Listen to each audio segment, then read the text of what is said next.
तो अंगजध्वज एक दिन शिकार खेलने के लिए वन में गया। वहां पर उसने कुछ ग्वाल वालों को पूजा करते हुए देखा।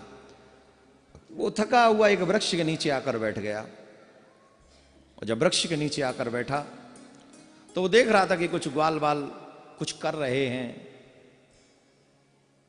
आश्चर्य हुआ कि क्या कर रहे, पर फिर भी वो अपनी शांति में बैठा था। ग्वाल वाल भी उस समय वहां सत्यनारायण की कथा ही कर रहे थे, व्रत की कथा ही कर रहे थे, सत्यनारायण भगवान का पूजन कर रहे थे। तो वो प्रसाद खुद तो सबने लिया, तो साथ में सोचा कि अतिथि भी यहां बैठा है, इसे भी सत्यनारायण भगवान का प्रसाद दे दें।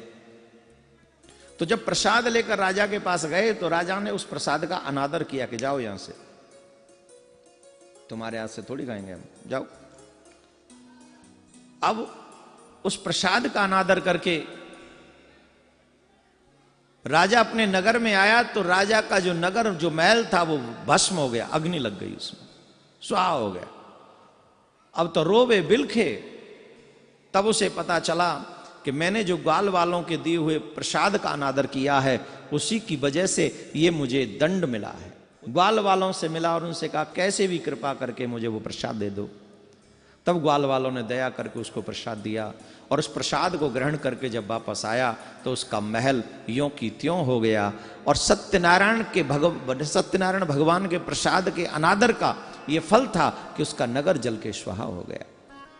दो चीजें प्रमुख यहां पर इस पूरी कथा में, दो चीजें प्रमुख।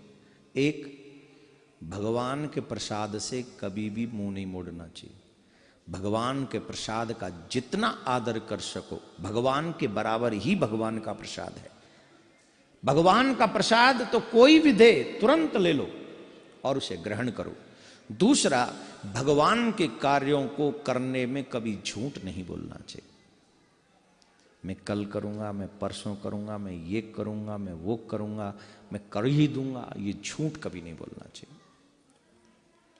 आप जो कर सकते हैं वो बिना बताए भी करिए। साधु वैश्य टालता गया, जिसकी वजह से उसके ऊपर विपत्तियां पड़ी।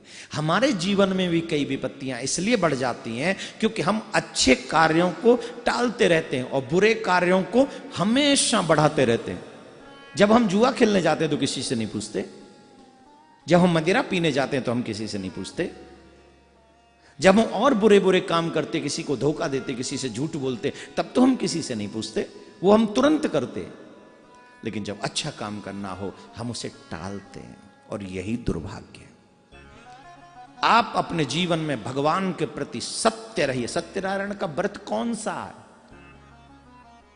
अपने जीवन में सत्यव्रती रहिए। कम से कम धर्म में आप, मैं मानता हूं संसार में हम लोग उतना नहीं सत्य बोल सकते, कई बार प्रॉब्लम ऐसी होती है, तो कम से कम एक काम करें, धर्म के प्रति हम सत्यवादी रहें।